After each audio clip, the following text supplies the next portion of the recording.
Pemirsa, Satreskrim Polres Tanah Karo merilis penembakan pelaku spesialis pencurian kendaraan sepeda motor. Penembakan dilakukan karena pelaku berusaha melarikan diri saat akan dilakukan pengembangan. Polisi juga mengungkapkan salah satu tersangka merupakan seorang residivis.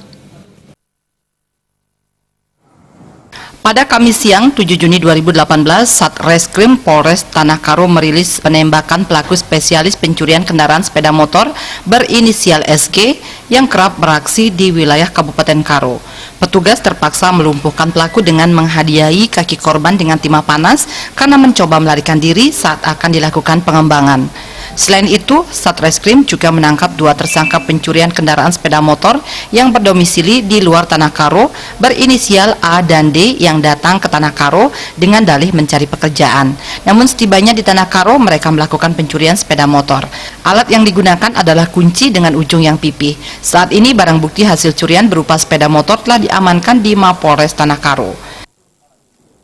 Polres Tanah Karo yang pertama melakukan penangkapan terhadap pelaku tindak pidana pencurian kendaraan bermotor dengan tersangka berinisial SG, di mana tersangka SG ini sudah sering melakukan tindak pidana pencurian kendaraan bermotor di wilayah hukum Polres Tanah Karo, khususnya di Kabanjahe, dan terpaksa kita lakukan tindakan tegas dengan melumpuhkan tersangka dengan tembakan ke arah kaki karena melawan petugas kita pada saat melakukan pengembangan mengambil barang bukti yang lain.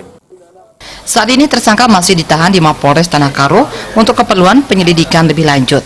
Akibat perbuatannya, kedua tersangka dijerat dengan pasal 363 Kitab Undang-Undang Hukum Pidana dengan ancaman hukuman di atas 5 tahun penjara.